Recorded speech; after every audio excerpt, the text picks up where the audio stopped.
What's happening, team? I hope this business finds everybody well. What I'm going to go over today on our next YouTube video is understand the debrief of the Fred Whitton and how I got through the challenge itself from a personal standpoint.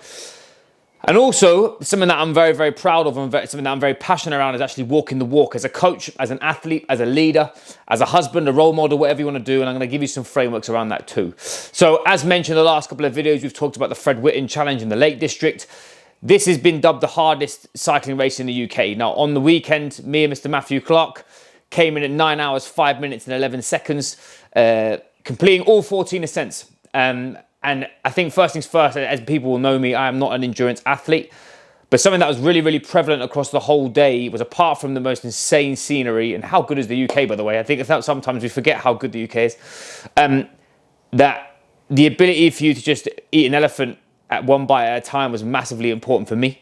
I think some of the types of undulations, the type of gradients we were hitting, I've never encountered them before. Everything from 8% for 10K all the way up to 25%, and then Hardknott Pass, which was a 30% incline, or 33% incline at some point. I've never encountered anything like that in my life. And I think, especially not being on two wheels for that long, I would say from any form of, not a professional standpoint, but from a sort of a time standpoint, what I learned from that day is you massively sink to your levels of your training. Going through the race itself, actually, me personally, obviously, I was actually better going uphill than I was on the flat or going down. Going down, I'm not going to lie, I shit myself. I don't trust myself. I weigh nearly 100 kilos and going down a 30% incline like a cannonball is not the one. But for me personally, actually going uphill was actually a favourable task for me, purely because I'm actually pretty powerful for my body weight ratio, and I've actually got an engine. And I think that comes down to me from my rugby days as a back row player. That's been very much me. I can sit 8 out of 10 for a very long period of time. This was very, very much a mind game. I think many people's mind would have given up a lot quicker than their body would have. Vice versa. There was a time and a place to push, there was a time and a place for you to cruise, and there was a time and a place for us to sort of refuel. And that was one of the biggest key factors I think that we did very well throughout the whole race, was our fueling strategy. I was going through, I ate so much food, even the fuel. It was a very strange situation because compared to the marathon was extremely time-based, and my heart rate was staying at the same time the whole way. So, I mean, the marathon, the first 30K, I think I sat at like 155 BPM, beats per minute. Whereas the race for the Fred Whitton, I hit every heart rate. There's sometimes I was cruising where there was this particular motorway piece, which was flat with a -1% incline. I mean, I was doing 50K an hour, heart rate 110, lovely for about 15 minutes. Vice versa, at Hardknott Pass, I saw God, how high my heart rate was. So, I mean, for me, the biggest part of this that I want to express, and I think it's important for other people to watch this too, who are like driven individuals or people that are trying to conquer themselves or self-master themselves, is actually understanding what you're doing this for. I wanted to do this because Matthew wanted to do this, but more to the point of why not attack a challenge and do something that's going to stretch you. When I realized what I was doing, I unpacked what I needed to do. That was the main thing. I had a system heading into the race. I had an understanding of what I was trying to do. I had a principle-based thinking process of, actually, do you know what I'm going to need most of the time during the race was uphill work, i.e. be able to use oxygen or use lactate, either one. So my training reflected that. I had some days which were long and steady. Some days I was using a training principle called high-intensity continuous training. If you're an endurance athlete, write that down. HICT, by far, is one of the most effective tools for getting more injured and to be able to endure more, because it doesn't actually skyrocket your heart rate, but it helps you develop horsepower, and it helps you use oxygen.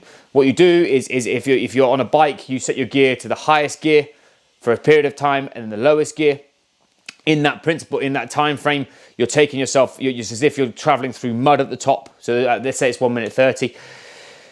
if you highest gear you possibly can, or if you're using on a watt bike, it's the highest magnet and the highest fan. If you're using a Concept 2 bike, it's the highest fan, and you're pushing as hard as you possibly can for that time period.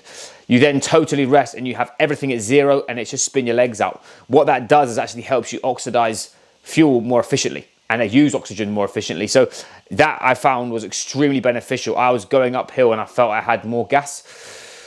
Coming into I won't bore you with too much in relation to sort of details of the race, i.e. just the bits and bobs of how my kit went and stuff. Actually, to be fair, I was beating people on my bike compared to people that, there were some people who had all the gear, no idea, and there were also some people that had, like me, who just had just a bike and just literally use work rate, and they were the ones that are actually doing really well. Now, there's one particular piece that I was very proud of as an individual, and as somebody, as a coach and as an athlete, and as someone who is always sort of endeavoured to better myself. I am my biggest critic. I'll never give myself positive feedback. I'll always look at the negatives. I'll always look at what I need to work on. I'll always look at what I could do better. But Hardknott's Pass in the Lake District, if you Google it, is one of the hardest climbs in the UK. It's a 33% incline. It starts off at 20%. It ascends for, I'm not sure how long it is, could be a kilometre. You turn left and it's literally, looks like you're hitting onto a wall. We actually hit that pass. I didn't really actually understand what was going on. I didn't know where we were. And then my Garmin was telling me we're at Hardknott's Pass, and I very much in my head was, I'm at mile 98 or 97, very much locked and loaded.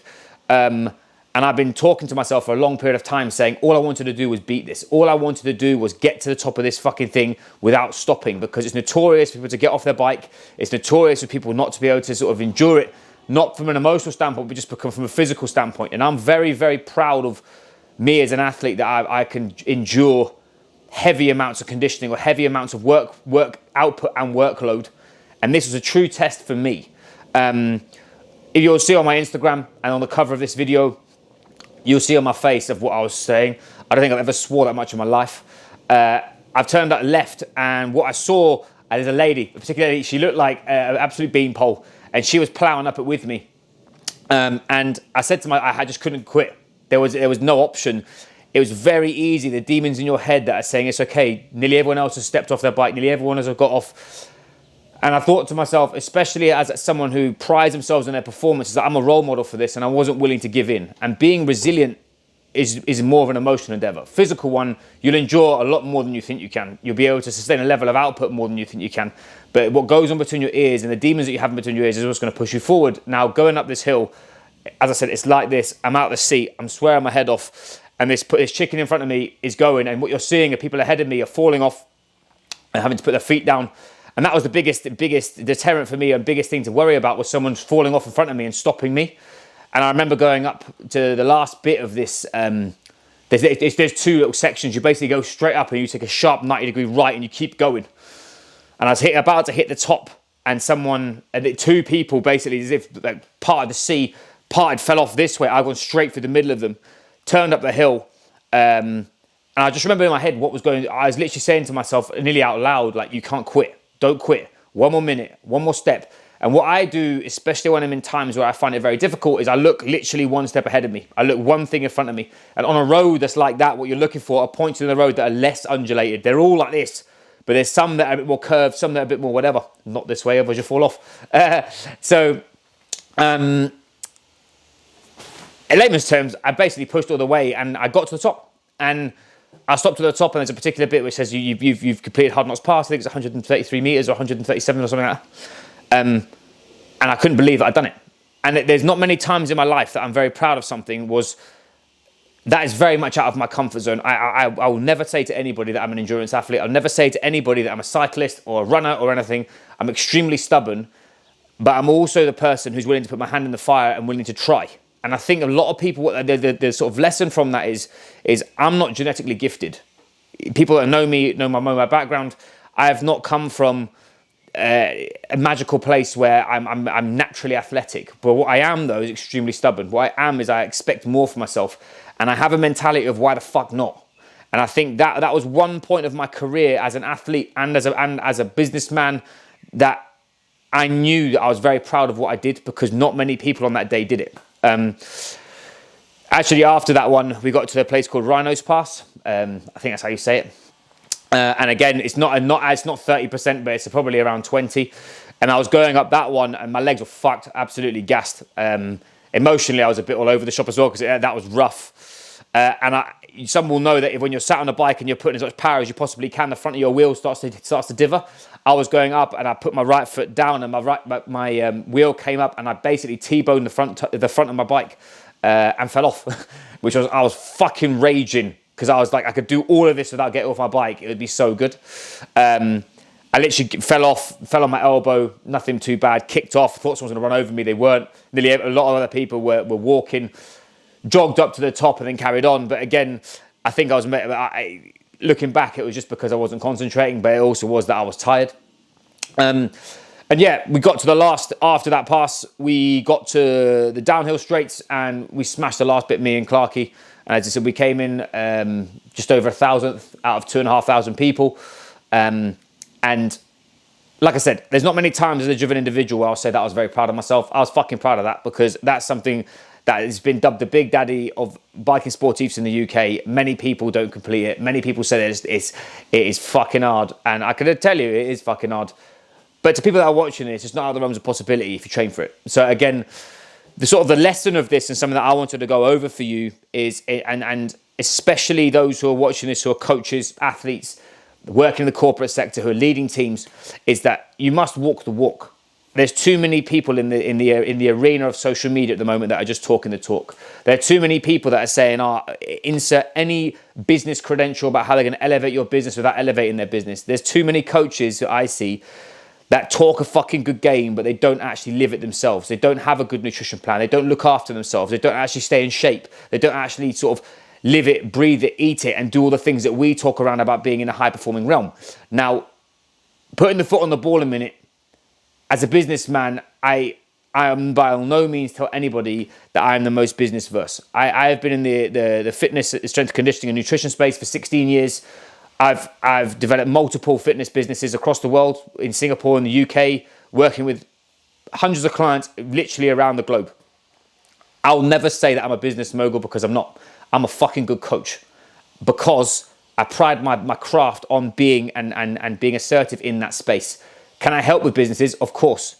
Using principle-based thinking, using past experience, using a lot of education that I've had in the realms and people that I pay to educate me the things that I need.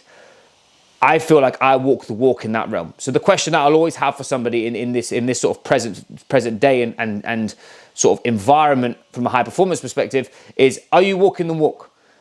Or are you just giving it lip service? And if you are just giving it lip service, the only person that can actually change that is you. And my advice to you is, if you are only giving it lip service, then you need to start speaking to somebody who's in the place that you want to be in. Too many people try and do this shit on their own. Too many people challenge themselves and they don't have any game plan whatsoever.